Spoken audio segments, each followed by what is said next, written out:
نبی بعد اما بعد اعوذ باللہ من الشیطان الرجیم بسم اللہ الرحمن الرحیم قل هو اللہ احد اللہ الصمد لم یلد ولم یولد ولم یکن له کفوا احد صدق اللہ العظیم۔ صدر محترم، صدر مدرسہ، مہمانان خصوصی اور حاضرین جلسہ، جیسا کہ تمام تفصیلات آپ کے سامنے آ چکی ہے، میں صدر محترم سے اجازت طلب کرتا ہوں کہ آغاز کیا جائے۔ تلاوت کلام پاک سے آغاز ہوگا۔ تلاوت کے لیے صارم الدین ابن ناظم الدین، یہ حفظ دوم کے طالب علم ہے، کالی دولت خان تعلقہ مہاگاؤں کے یہ رہنے والے ہیں، یہ تلاوت پیش کریں گے۔ اور ترجمانی کے لیے عبد الاحد ابن حافظ عبد الصمد صاحب، یہ حفظ اول کے طالب علم ہے اور بارسی ٹاکلی کے رہنے والے ہیں، یہ دو طلبہ آئے تلاوت مع ترجمانی پیش کریں۔ آپ کے پاس رکھو۔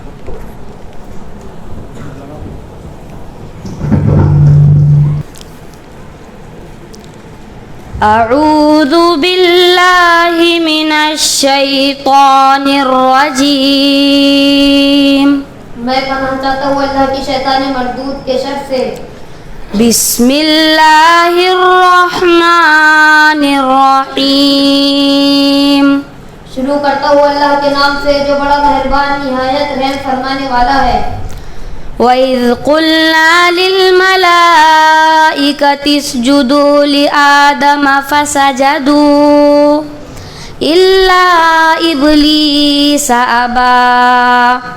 یاد کرو وہ وقت جب کہ ہم نے فرشتوں سے کہا تھا کہ آدم کو سجدہ کرو، وہ سب تو سجدہ کر گئے مگر ایک ابلیس تھا کہ انکار کر بیٹھا۔ فَقُلْنَا يَا آدَمُ إِنَّ هَٰذَا عَدُوٌّ لَكَ وَلِزَوْجِكَ۔ اس پر ہم نے آدم سے کہا کہ دیکھو یہ تمہارا اور تمہاری بیوی کا دشمن ہے، ایسا فَلَا يُخْرِجَنَّكُمَا مِنَ الْجَنَّةِ فَتَشْقَىٰ۔ ایسا نہ ہو کہ یہ تمہیں جنت سے نکلوا دے اور تم مصیبت میں پڑ جاؤ۔ إِنَّ لَكَ أَلَّا تَجُوعَ فِيهَا وَلَا تَعْرَىٰ۔ یہاں تو تمہیں یہ آسائش حاصل ہے کہ نہ بھوکے ننگے رہتے ہو۔ وَأَنَّكَ لَا تَظْمَأُ فِيهَا وَلَا تَضْحَىٰ۔ نہ پیاس اور دھوپ تمہیں ستاتی ہے۔ فَوَسْوَسَ إِلَيْهِ الشَّيْطَانُ، لیکن شیطان نے اس کو پھسلایا۔ قال يا آدم هل أدلك على شجرة الخلد وملك لا يبلى۔ کہنے لگا آدم بتاؤ تمہیں وہ درخت جس سے ابدی زندگی اور لازوال سلطنت حاصل ہوتی ہے۔ فأكلا منها فبدت لهما سوآتهما وطفقا يخصفان عليهما من ورق الجنة۔ آخرکار دونوں میاں بیوی اس درخت کا پھل کھا گئے۔ نتیجہ یہ ہوا کہ فوراً ان کے سطر ایک دوسرے کے آگے کھل گئے اور لگے دونوں اپنے آپ کو جنت کے پتوں سے ڈھانکنے۔ وعصى آدم ربه فغوى۔ آدم نے اپنے رب کی نافرمانی کی اور راہ راست سے بھٹک گیا۔ ثم اجتباه ربه فتاب عليه وهدى۔ پھر اس کے رب نے اس سے برگزیدہ کیا اور اس کی توبہ قبول کر لی اور اسے ہدایت بخشی۔ قال اهبطا منها جميعا بعضكم لبعض عدو۔ اور فرمایا تم دونوں فریق یعنی انسان اور شیطان یہاں سے اتر جاؤ، تم ایک دوسرے کے دشمن رہو گے۔ فإما يأتينكم مني هدى فمن اتبع هداي فلا يضل ولا يشقى۔ اب اگر میری طرف سے تمہیں کوئی ہدایت پہنچے تو جو کوئی میری اس ہدایت کی پیروی کرے گا وہ نہ بھٹکے گا نہ بدبختی میں مبتلا ہوگا۔ ومن أعرض عن ذكري فإن له معيشة ضنكا اور جو میرے ذکر درس نصیحت سے منہ موڑے گا اس کے لیے دنیا میں تنگ زندگی ہوگی. ونحشره يوم القيامة أعمى اور قیامت کے روز ہم اسے اندھا اٹھائیں گے. قال رب لم حشرتني أعمى وقد كنت بصيرا. وہ کہے گا پروردگار دنیا میں تو میں آنکھوں والا تھا, یہاں مجھے اندھا کیوں اٹھایا؟ قال كذلك أتتك آياتنا فنسيتها وكذلك اليوم تنسى. اللہ تعالیٰ فرمائے گا ہاں اسی طرح تو ہماری آیات کو جبکہ وہ تیرے پاس آئی تھی تو نے بھلا دیا تھا, اسی طرح آج تو بھلایا جا رہا ہے. وكذلك نجزي من أسرف ولم يؤمن بآيات ربه. اسی طرح ہم اس سے گزرنے والے اور اپنی رب کی آیات نہ ماننے والوں کو دنیا میں بدلہ دیتے ہیں. وَلَعَذَابُ الْآخِرَةِ أَشَدُّ وَأَبْقَى. اور آخرت کا عذاب زیادہ سخت اور زیادہ دیر پا ہے.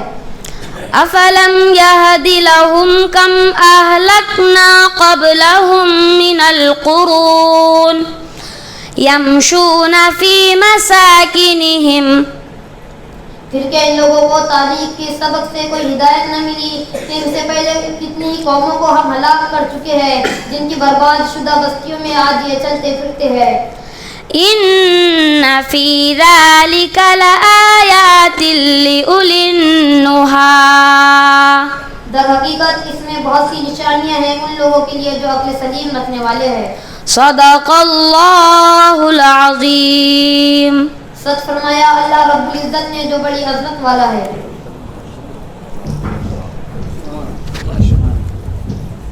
الحمدللہ. شہر اورنگ آباد سے تشریف لانے والے حاجی سلیم صاحب جو کہ مفتی صاحب کے بھائی بھی ہیں, ان سے درخواست ہے کہ وہ اگلی کرسی پر تشریف رکھیں. حافظ عبدالصمد صاحب بارسی ٹاکلی سے تشریف لائے, ان سے گزارش ہے کہ وہ بھی اپنی نشست پر تشریف لائے.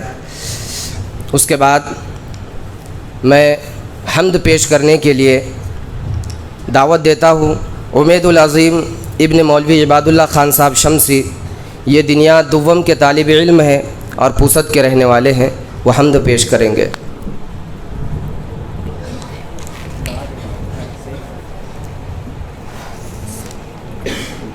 السلام علیکم. میں آپ کے سامنے ایک حمد پیش کرنا چاہتا ہوں. میں ہوں بندہ تیرا تو ہے مالک میرا یا الہی, تیرے در پہ کھڑا ہوں سوالی, تیرے در پہ کھڑا ہوں سوالی. میں ہوں بندہ تیرا تو ہے مالک میرا یا الہی, تیرے در پہ کھڑا ہوں سوالی, تیرے در پہ کھڑا ہوں سوالی. جس کو چاہے گداگر بنا دے, جس کو چاہے تو تخت پر بٹھا دے, جس کو چاہے گداگر بنا دے, جس کو چاہے تو تخت پر بٹھا دے.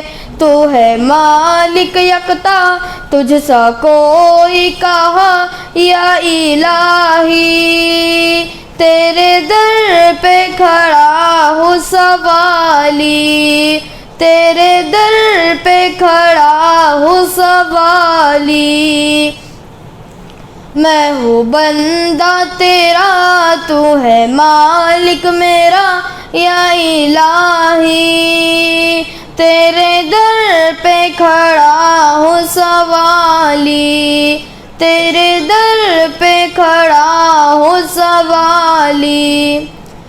دینے والا تو ہے میرا اللہ, سننے والا تو ہے میرا اللہ, دینے والا تو ہے میرا اللہ, سننے والا تو ہے میرا اللہ تو ہے سب سے اعلیٰ تو ہے سب سے بالا یا الہی تیرے در پہ کھڑا ہوں سوالی تیرے در پہ کھڑا ہوں سوالی تجھ کو کوئی یکتا بھی نہ مانے یہ حقیقت ہے وہ لوگ جانے تجھ کو کوئی یکتا بھی نہ مانے یہ حقیقت ہے وہ لوگ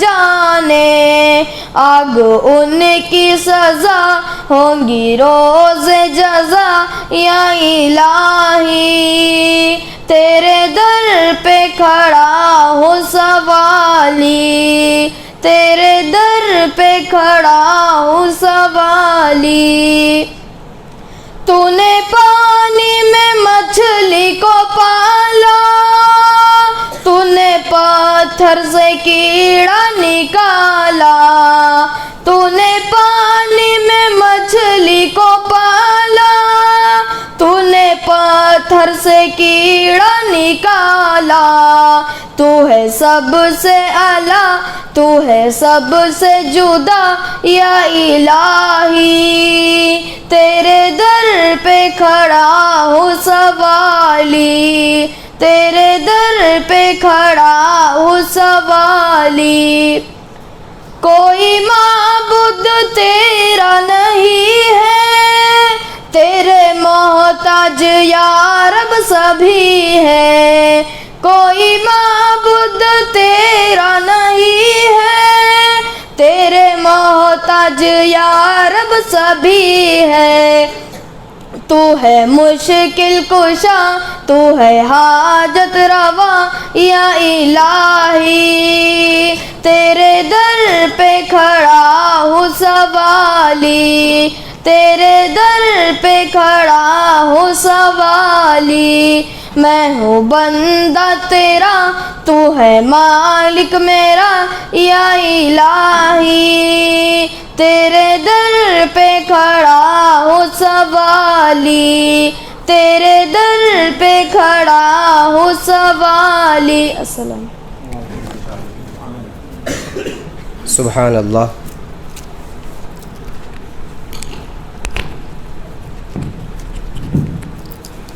اب اس کے بعد نعت پاک پیش کرنے کے لیے آواز دیتا ہوں فیضان اللہ خان ابن سمیع اللہ خان یہ دنیا دوم کے طالب علم ہیں اور پوسد کے رہنے والے ہیں وہ آئے اور نعت پیش کرے گزارش ہے چکل وردہ کے امام محترم حافظ محمد ساجد صاحب سے کہ وہ اگلی نشست پر تشریف لائے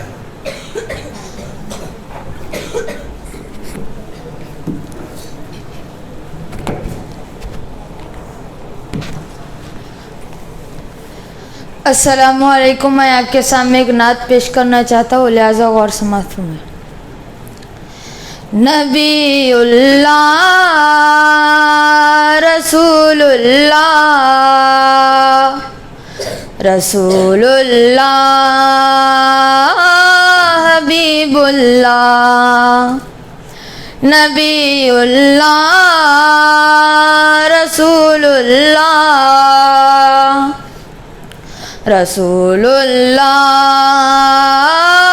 حبیب اللہ پھیلی دنیا میں جب روشنی آپ کی پھیلی دنیا میں جب روشنی آپ کی سب نے تسلیم کی برتری آپ کی سب نے تسلیم کی برتری آپ کی نبی اللہ رسول اللہ رسول اللہ حبیب اللہ نبی اللہ رسول اللہ رسول اللہ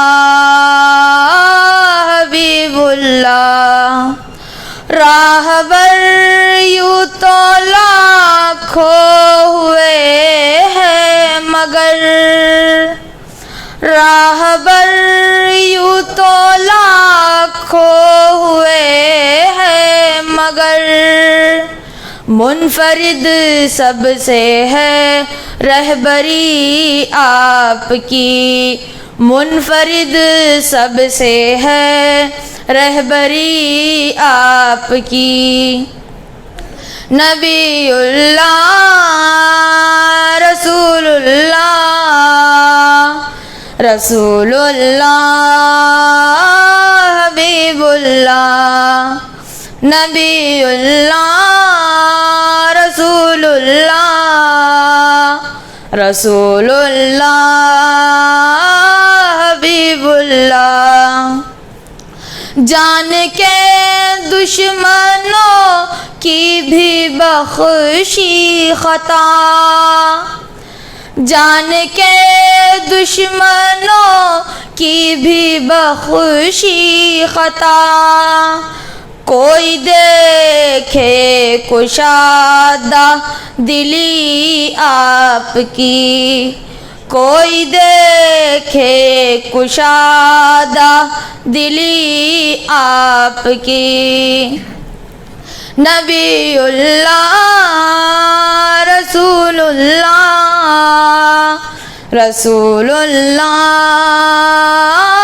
حبیب اللہ، نبی اللہ رسول اللہ، رسول اللہ حبیب اللہ۔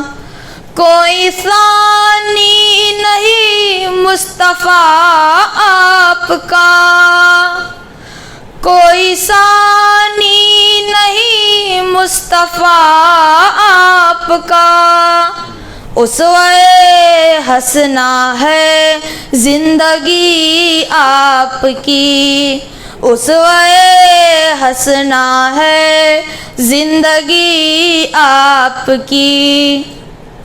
نبی اللہ رسول اللہ، رسول اللہ حبیب اللہ، نبی اللہ رسول اللہ، رسول اللہ حبیب اللہ۔ ٹھوکروں میں رکھا ہم نے تاج شہی، ٹھوکروں میں رکھا ہم نے تاج شہی، ہم کو منظور ہے چاکری آپ کی، ہم کو منظور ہے چاکری آپ کی۔ نبی اللہ رسول اللہ، رسول اللہ حبیب اللہ، نبی اللہ رسول اللہ، رسول اللہ حبیب اللہ۔ پھیلی دنیا میں جب روشنی آپ کی، پھیلی دنیا میں جب روشنی آپ کی، سب نے تسلیم کی برتری آپ کی، سب نے تسلیم کی برتری آپ کی۔ نبی اللہ رسول اللہ، رسول اللہ حبیب اللہ۔ السلام۔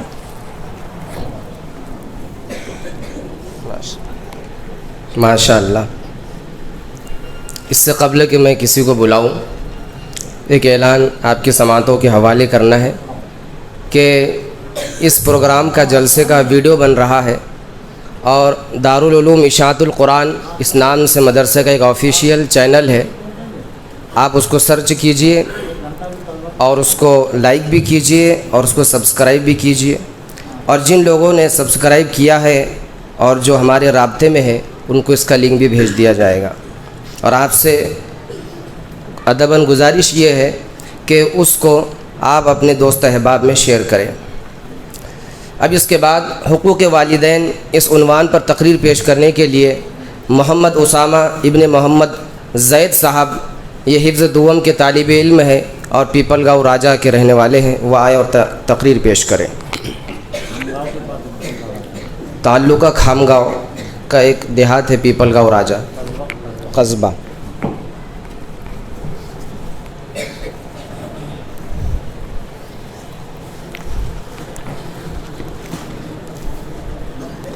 الحمدللہ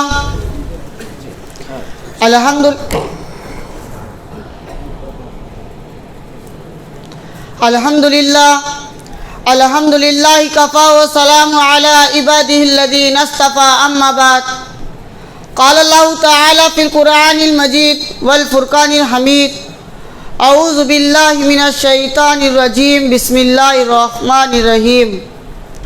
وَقَضَىٰ رَبُّكَ أَلَّا تَعْبُدُوا إِلَّا إِيَّاهُ وَبِالْوَالِدَيْنِ إِحْسَانًا۔ صدق اللہ العظیم۔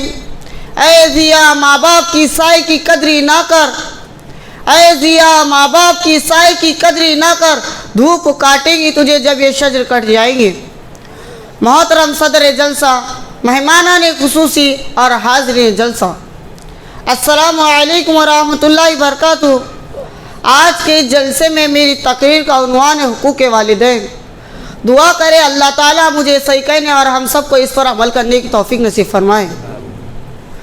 حضرات، اللہ تعالیٰ انسانوں کو تاکید فرما رہے کہ تم اپنے پالنے والے، پیدا کرنے والے اور پرورش کرنے والے کی بندگی، فرما برداری اور اطاعت کیا کرو۔ پھر آگے ارشاد فرمایا وَبِالْوَالِدَيْنِ إِحْسَانًا، اور اپنے والدین کے ساتھ حسن سلوک کرو۔ بہت سی آیتوں میں اللہ تعالیٰ نے اپنے حقوق کے ساتھ والدین کے حقوق کا ذکر فرمایا ہے، اور آگے ارشاد فرمایا اِمَّا يَبْلُغَنَّ عِندَكَ الْكِبَرَ أَحَدُهُمَا أَوْ كِلَاهُمَا فَلَا تَقُل لَّهُمَا أُفٍّ وَلَا تَنْهَرْهُمَا وَقُل لَّهُمَا قَوْلًا كَرِيمًا۔ اور اگر تیرے سامنے یہ دونوں ماں باپ یا ان میں سے کوئی اگر بڑھاپے کو پہنچ جائے تو انہیں کبھی اف تک بھی مت کہنا، اور نہ انہیں کبھی جھڑکنا، اور ان سے خوب ادب و احترام سے گفتگو کرنا، اور ان کے سامنے شفقت و انکساری کے ساتھ جھکے رہنا، اور ان کے لیے دعا کرتے رہنا رب ارحمہما کما ربیانی صغیرا، اے میرے پروردگار ان دونوں پر رحم نازل فرما جیسا ان دونوں نے مجھے بچپن میں پالا اور پرورش کیا۔ قرآن کریم میں اللہ تعالیٰ کا ارشاد ہے انشکر لی وللوالدین، میرے شکر گزار اور اپنے والدین کا احسان مند رہے، اس لیے کہ ماں باپ دنیا میں ہر طرح کی پرورش کرتے ہیں۔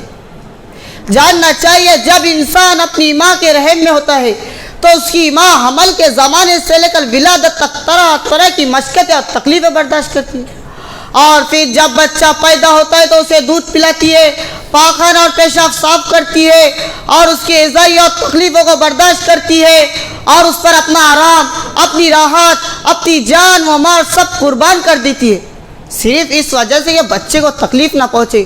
میرے ہم نشینوں، ماں کی خدمت کرنی بہت ضروری ہے۔ ماں کی خدمت کرنی کیوں ضروری ہے؟ اس کی اطاعت کرنا کیوں فرض ہے؟ اس کی شفقت کی وجہ سے۔ صالح اور شفیق ماں جو مشقت برداشت کرتی ہے، اپنے بچے پر اس وقت تکلیف اٹھاتی ہے جبکہ وہ پیٹ میں رہتا ہے۔ جب بچہ ماں کی پیٹ میں رہتا ہے تو اس کی ماں کو بہت تکلیف ہوتی ہے، یہاں تک کہ چلنا پھرنا مشکل ہو جاتا ہے، اٹھنا بیٹھنا کھانا پینا سب دشوار ہو جاتا ہے۔ 10 قدم چلنا محال ہے، تھوڑی دیر چل نہیں پاتی، وہ وضع تو کر رہا۔ اور بچہ پیدا ہونے کے وقت اللہ اللہ، جب بچہ پیدا ہونے کا وقت ہوتا ہے تو ماں کو کس قدر تکلیف ہوتی ہے، کس شدت کی تکلیف ہوتی ہے، جس کا اندازہ لگانا ہمارے لیے مشکل ہے۔ اس تکلیف کا خیال کرنا، اس کا تصور کرنا ہمارے لیے محال ہے۔ اس درد کا اندازہ وہی لوگ لگا سکتے جسے کوئی اولاد ہو۔